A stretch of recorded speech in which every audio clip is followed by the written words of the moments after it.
Voilà, une structure assez classique d'un écrit comme LV2. Pour rappel ici, pas de thème grammatical, mais un thème suivi comme à la BCE du côté d'Elvis. C'est la nouveauté pour les prépas ECG. Donc ici, pour nous attarder assez rapidement sur la version, qu'est-ce que tu en as pensé à première vue, Clément, et des principales difficultés que tu relèves? Ouais, alors effectivement, bah, je pense un peu comme l'espagnol, mais la version, en tout cas dans sa compréhension globale, je l'ai trouvée, on va dire, relativement abordable. Le thème beaucoup plus complexe, encore une fois, sur le lexique. La version, bah, du coup, j'avais relevé quand même quelques difficultés, enfin, selon moi, même si, encore une fois, hein, la compréhension globale du texte, quand on le lit une première fois, on arrive tout de même quand même à comprendre l'essentiel des phrases et puis déjà à se faire une première idée un peu de ce qui va être abordé durant cette version.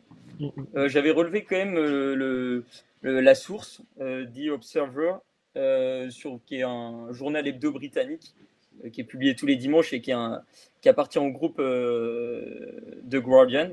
Donc voilà, moi qui m'avais un peu interpellé parce que je connaissais pas du tout ce périodique, enfin cet hebdomadaire. Je sais pas si toi tu connaissais Dorian. Bah, je le connaissais, mais c'est vrai qu'il est pas hyper commun sur les sujets de trad du côté des Cricom. C'est pas toujours, enfin c'est très rare. Enfin ça m'a interpellé aussi et c'est pas assez commun, ouais, en effet. Et puis du coup, ouais, concernant les difficultés, je sais pas si tu veux que j'enchaîne sur les Ouais, bien sûr, difficultés de vas-y. la version. Bah, j'en ai relevé quelques-unes. Bah, encore une fois, les temps du passé qui sont présents dans la version, notamment le présent perfect, qui peut toujours être un peu plus difficile à traduire de l'anglais au français. Comment dire, au niveau du vocabulaire ou du lexique, j'avais relevé to struggle, euh, enfin, qu'on peut traduire avoir du mal à ou se battre, plutôt avoir du mal à ici, enfin, dans ce contexte-là. J'avais relevé également now here, donc nulle part, moi qui pouvait me poser problème. J'avais relevé également unforeseen, imprévu, inattendu.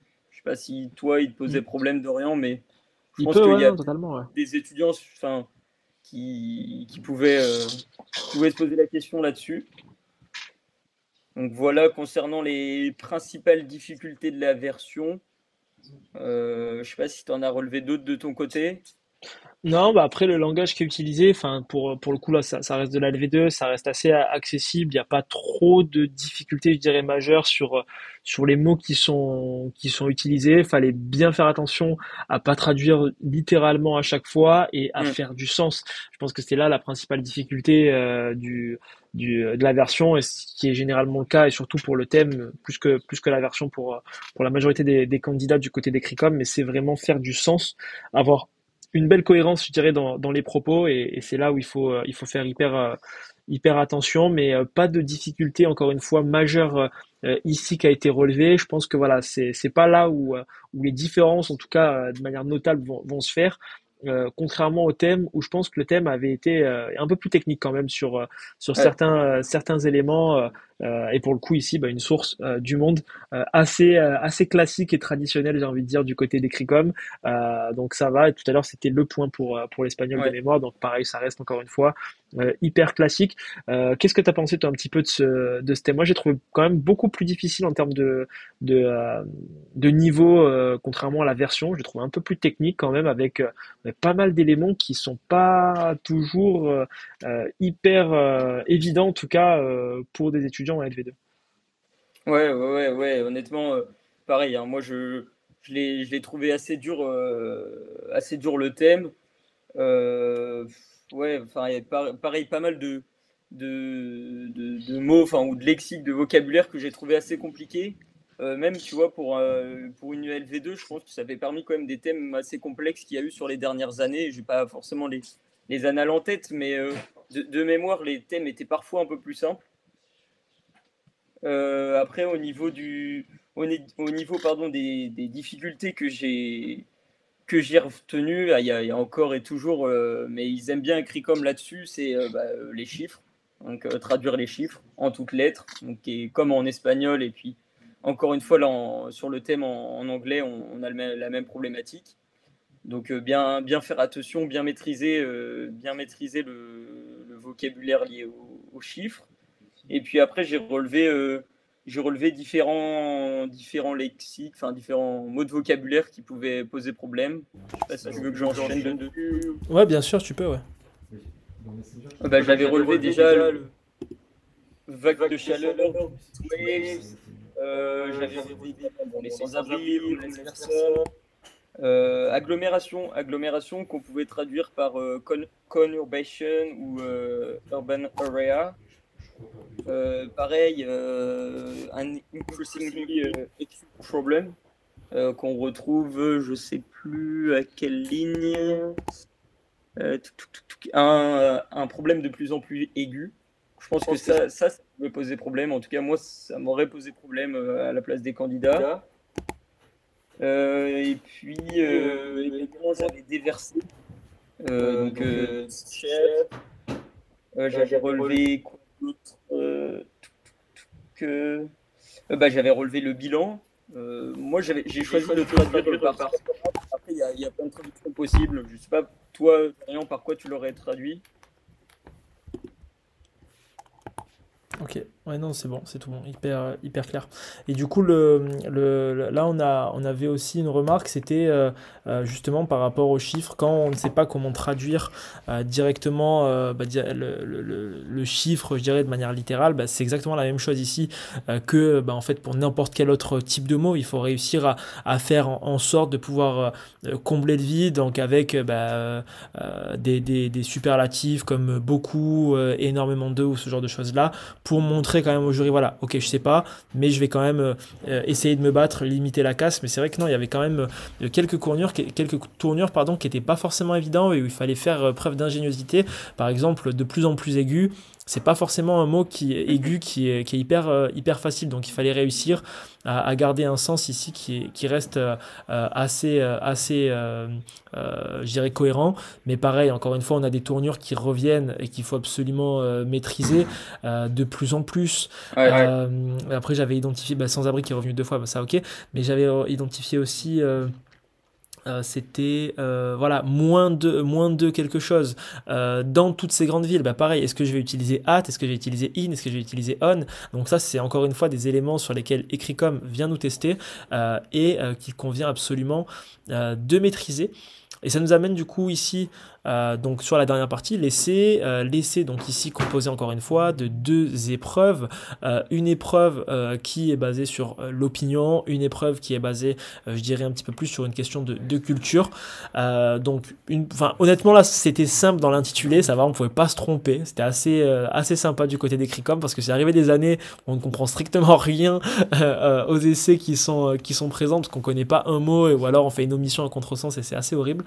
Donc là, une première question sur en quoi voilà le multiculturalisme fait que la société britannique va être plus tolérante. Un deuxième sujet sur est-ce que il est plus facile d'être bien informé aujourd'hui, et ça c'est une bonne question. Le aujourd'hui peut nous amener voilà à l'époque comment on était informé. Ok, on utilisait plus de la presse versus aujourd'hui où on utilise beaucoup plus les réseaux sociaux, la thématique des fake news, la thématique de la censure. Donc là il y avait pas mal d'éléments aussi à relever. Toi t'aurais choisi lequel, Clément, à première vue entre les deux sujets? Moi, je pense que j'aurais choisi le 2 là-dessus. Contrairement à l'espagnol, j'aurais peut-être pris le premier parce que j'aurais pu avoir des connaissances là-dessus qui m'auraient permis de l'argumenter. Là, effectivement, le multiculturalisme, je pense il y a pas mal de choses à dire, etc. Mais il faut bien maîtriser son sujet quand on part sur un sujet comme celui-là. Ne pas s'éparpiller et puis vraiment répondre directement à la question.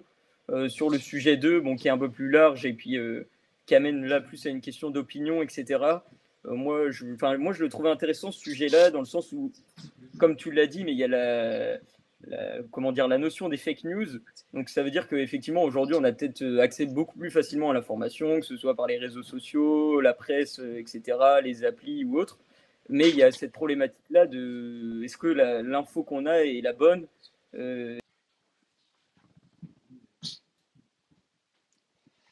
Ah bah. Est-ce que l'info qu'on a est bonne? C'était ce que Clément est en train de nous dire. Et c'est vrai que là, pour le coup, moi, j'aurais, je pense, attaqué la chose avec une intro peut-être orienté sur, je dirais la partie introduction sur X en fait, le rachat d'Elon Musk de Twitter, donc là Clément qui est revenu avec nous sur cette partie-là pour dire finalement voilà le contrôle de l'information aujourd'hui c'est plus l'État qui l'a comme peut-être à une certaine époque. Maintenant c'est peut-être les entreprises et du fait que ça passe dans le secteur privé, on peut se poser la question finalement si on est toujours bien informé ou s'il n'y a pas derrière une logique de profit. Et finalement ici on a des thématiques économiques qui rentrent en compte et ça peut être hyper intéressant. En tout cas moi je l'aurais amené comme ça avec cette problématique-là, privé versus public, today donc aujourd'hui versus à l'époque, parce que vraiment ce today ici, je pense qu'il est hyper intéressant et il faut absolument le prendre en compte dans la problématique de la question. Moi pareil, je me serais orienté vers le sujet 2. Parce que le premier, je pense qu'il peut être un peu touchy, il faut quand même avoir une bonne culture sur le sujet. Le deuxième a plus, je dirais, une dimension économique et en plus avec l'arrivée des élections, il y a une ouverture qui est hyper téléphonée qu'on peut Ouais. faire. Là, tu vois, qui vient à l'esprit avec pareil la réélection de Trump et finalement cette partie censorship avec le fait que derrière Trump s'est fait éjecter de d'X, enfin de Twitter. Donc voilà, il y a pas mal de sujets ici à traiter et du coup reprendre un petit peu ce que tu disais juste avant, Clément.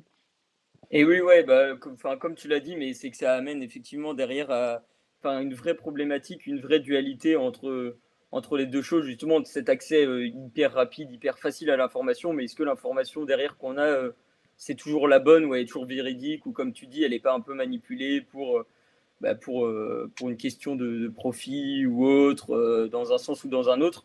Donc, enfin, moi, je trouve qu'il y a un vrai sujet de réflexion là-dessus, d'autant Mm. plus que sur cette deuxième partie-là, on nous demande vraiment notre avis personnel, et qu'il ne faut pas partir sur des banalités ou des généralités, et qu'il faut vraiment donner son avis propre à soi, avec, comme tu l'as dit, mais des exemples appuyés qui illustrent nos arguments. Donc je pense qu'il y avait moyen de faire un très bon essai là-dessus, et puis vraiment de proposer un essai argumentatif, personnalisé, et puis sans partir sur des banalités, quoi. Non, totalement en phase. C'est vrai que le premier, moi, ce qui me gêne dans le premier, c'est qu'on parle de British Society. On parle pas, par exemple, ici, si on parlait plutôt de la partie américaine, je pense que ça aurait été plus facile, du multiculturalisme, parce que c'est un petit peu, je dirais, l'historique. Et pareil, il y a pas mal d'éléments à dire ici avec toute l'histoire, en fait, finalement, américaine. Ouais, Là où, pour le coup, c'est un peu plus, je pense, technique, et il faut avoir quand même des connaissances un peu plus solides pour la partie british qui était bien stipulé ici. Donc, fallait faire hyper attention ici à bien évidemment focus son essai sur la partie du coup UK et à très peu, si ce n'est quasiment pas du tout parler US parce que ça aurait pu être un petit peu un contresens. Donc, je pense que c'était la difficulté de ce premier sujet, c'est qu'on parlait pas du English speakers, auquel cas on aurait pu élargir un peu à l'ensemble des anglophones. Là, c'était quand même assez ciblé. Donc c'est vrai que je pense que c'était en ce sens que c'était un peu plus complexe le premier sujet. Et où pareil ici, il fallait avoir une super bonne définition du multiculturalisme. Donc pareil, un essai qui était hyper facile pour ceux qui étaient grave incollables sur le sujet. ouais, Euh, mais je pense que voilà, le deuxième va être choisi par la majorité des candidats. Maintenant, à voir sur les arguments qui sont avancés, sur les distinctions comme on l'a relevé du historique versus aujourd'hui, et plein d'autres éléments qui auraient pu être abordés. Est-ce que toi, tu as un élément, un argument là qui te vient en tête sur le 2 Clément, que toi, t'aurais abordé? sur le 2, non, j'ai pas forcément d'argument. Moi, j'ai bien aimé là ce que tu as dit par rapport justement à X, etc.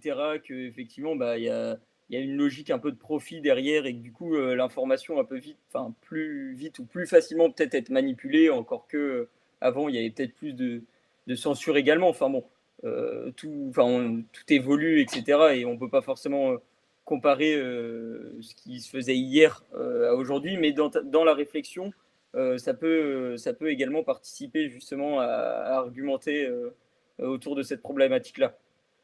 Ouais, en tout cas, moi, c'est vrai que le Today, tu vois, directement, quand je l'ai vu, il m'a sauté aux yeux en me disant si on parle d'aujourd'hui, c'est qu'il y a il doit y avoir un Ouais, comparatif, tu vois. Et peut-être faire parler un petit peu, encore une fois, il faut centrer le sujet sur aujourd'hui, hein, mais parler peut-être de faits historiques, justement, avec plein de choses qui ont pu se passer, des motions de censure, enfin la censure à proprement parler, la manière dont on s'informait hier. Par mm, exemple, quelque chose de tout bête, anecdote par rapport aux écoles de commerce, on en a fait une vidéo dédiée sur Mister Prépa, d'un étudiant, ex-étudiant du coup, parce qu'il a fait la prépa dans les années 90, et où par exemple il nous disait que à l'époque, il recevait ses résultats d'admissibilité par la poste. C'est hyper drôle. Alors que nous, maintenant, en un clic ou en un SMS, on a ouais, directement l'accès à nos résultats. Donc, c'est juste une anecdote pour dire qu'avant, l'accès à l'information, il était ouais, beaucoup, beaucoup plus technique. Par exemple, quelque chose de tout bête. Maintenant, quand on est en voiture ou qu'on veut bouger, se déplacer, on va sur notre téléphone, on va checker le GPS. À l'époque, il y avait les cartes, les grosses mm, cartes ou les gros livres, ouais, etc. Donc, c'est vrai que rien que par rapport à ça, en fait, on a pas mal de, enfin, il y a pas mal de comparatifs et peut-être faire quelque chose. Je pense une ouverture. On a parlé tout à l'heure des élections américaines parce que c'est la grosse actu qui va arriver, mais aussi un axe qui aurait pu être intéressant à développer ici, c'est la partie IA. Et finalement se dire, finalement ouais. dans le futur, est-ce qu'on va pas s'informer, même si aujourd'hui on le fait déjà avec de l'IA, mais finalement est-ce qu'on va pas avoir une autre manière, encore une fois, d'être informé, encore plus avant-gardiste, encore plus technologique finalement. Pourquoi pas si au début on fait une intro sur Elon Musk, conclure avec finalement Neuralink, donc son autre société qui est dédiée ici sur les puces qu'il veut incorporer dans les êtres humains, etc. Donc voilà, je pense qu'il y avait en tout cas un spectre assez large. Bon, Twitter va être cité, je pense, dans 90% des copies, et Ouais, c'est très logique forcément. Mais voilà, je pense qu'ici, il fallait un petit peu se distinguer, forcément avoir un bon anglais parce que c'est ce qui reste mm, indéniablement évalué dans les essais, que ce soit pour Ecricom, ça va être également le cas pour Elvi. Vous allez absolument être évalué et noté en fait finalement sur la maîtrise de la langue, la ouais. qualité de la langue.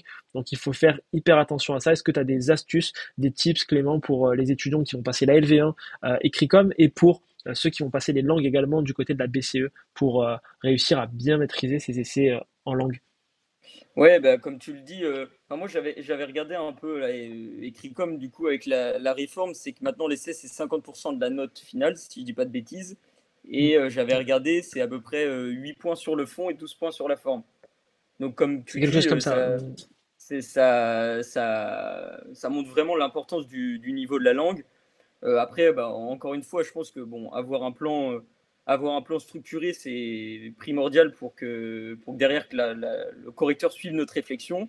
Derrière, il faut se garder, je pense, au moins 5 minutes pour se relire, faire le décompte de mots, ne pas être pris dans la panique un peu et le stress de la fin de l'épreuve. Et puis après, moi, quelque chose que je faisais qui a marché, on va dire, en tout cas pour l'espagnol, c'était je m'étais fait une fiche un peu de révision avec des expressions idiomatiques, des choses un peu bonus qui sort un peu de l'ordinaire et dans lequel je l'incorporais directement à mon essai. Et du coup, ça donnait un peu plus d'authenticité, on va dire, à l'essai. Et c'était pas que des phrases de construction simple. J'avais des phrases un peu plus complexes ou juste du vocabulaire un peu plus complexe. J'avais enfin honnêtement une vingtaine ou une trentaine de mots, mais que j'arrivais en fait à recaler à chaque fois dans mon essai. Bon après, faut pas que ça soit mis comme ça et que ça fasse genre on veut mettre un mot et pour mettre le mot quoi. Faut que ça soit bien construit, mais il y a des petites expressions ou des mots de liaison qui sont hyper importants et qui permettent de fluidifier la réflexion. Et moi je pense que, enfin, en tout cas pour moi ça m'a bien aidé. Et puis ça rassure aussi quand on arrive à mettre ces mots là, on se dit bon derrière j'arrive quand même à produire quelque chose de qualité. C'est exactement, enfin, t'as pré-shot ce que j'allais dire. Moi, c'était exactement ça, c'est-à-dire que j'étais pas très bon en langue en réalité, hein, au moment de mes concours à l'époque. Je suis pas exceptionnel non plus aujourd'hui, mais je me débrouille quand même plutôt pas mal. Mais en gros, le point vraiment que je voulais signaler, c'est ça, c'est euh, en amont, bien évidemment, mais avoir des phrases qu'on peut vraiment caler, parce qu'encore une fois, c'est un concours. Il faut être bon. Il y a un nombre de mots à mettre. Donc là, il faut raisonner de manière cartésienne et se dire, voilà, Mm. si je maîtrise déjà des tournures, je sais que déjà, je vais gagner du temps, de un, je vais avoir des mots qui vont être justes, je vais avoir une cohérence, etc. Donc il faut pas en abuser et à chaque ligne, à chaque phrase, mettre des tournures complexes, etc. Parce que ça peut être, justement, ça peut casser un petit peu cet aspect naturel, authentique de, Ouais. de la copie. Mais moi, je m'étais fait pareil des fiches sur les différentes grandes thématiques, donc que ce soit par exemple au niveau, je dirais, par exemple, sur les sujets de l'immigration, sur le sujet du port d'armes, sur le sujet de l'écologie, etc., avec des termes un petit peu finalement que je pourrais réexploiter, Ouais, que je sais bien utiliser. Et ça m'a aussi servi, mine de rien, pour les euros, en fait, ces fiches-là. Donc c'est un travail qui est utile à la fois pour les écrits, à la fois pour les euros. Donc pour les étudiants de première année qui nous regardent, il faut absolument le faire. Pour ceux de deuxième année, il faut faire en sorte voilà, de le faire au moins pour les euros et gagner du temps à ce niveau-là. Euh, et en tout cas, voilà, vous battre avec les sujets, faire en sorte de faire le maximum parce que cette année, notamment pour Elvi, il y a tout qui est mélangé. C'est-à-dire avant, il y avait une banque Iena, une banque Elvi. Cette année, il n'y a plus de banque Iena, tout est confondu. Donc que ce soit pour la meilleure école ou pour l'école la plus modeste. Donc il faut vraiment jouer le jeu au maximum, je dirais. Et voilà, les barres d'admissibilité risquent d'être un petit peu plus faibles et le sont par rapport à quelques années en arrière. Donc il faut se battre, aller chercher des 0,25, des 0,5 qui peuvent derrière nous permettre d'avoir une belle admissibilité. Je te laisse le mot de la fin, Clément, pour conclure ce beau live. ouais, non, bah, juste un petit mot, mais bon, je sais que là, il y a eu du coup, la première journée d'épreuve Écricom qui a été faite. Bah, enfin, je suppose il y a des déçus. Enfin, moi, en tout cas, c'était mon cas. Je sais que j'avais tout misé sur les maths qui étaient mon gros point fort. Bah, du coup, avec Écricom, en plus, c'est la première épreuve le premier jour. Il s'est avéré que c'était une cata. J'ai pas réussi aussi bien que je l'aurais souhaité. Et il faut pas se démobiliser dans ce cas-là. Franchement, enfin, comme tu l'as dit, mais chaque point compte. Et je me suis vite remobilisé le soir. Et puis derrière, j'ai eu des super notes sur les autres matières, quand bien même je misais beaucoup moins dessus. Et ce qui m'a permis du coup d'avoir quand même Neoma, qui est du coup l'école la plus sélective d'Ecricom, donc d'avoir quand même des résultats honorables à Ecricom. Donc franchement, c'est un petit mot d'encouragement et puis de persévérance. Mais même si vous n'êtes pas forcément satisfait de vos premières épreuves ou pas à la hauteur à laquelle vous espériez, ne lâchez rien et puis bah, continuez à y croire. Et bah, chaque point compte. Donc franchement, faut rien lâcher. Et bon courage à vous, bonne chance en tout cas. Merci beaucoup, Clément. Et dernier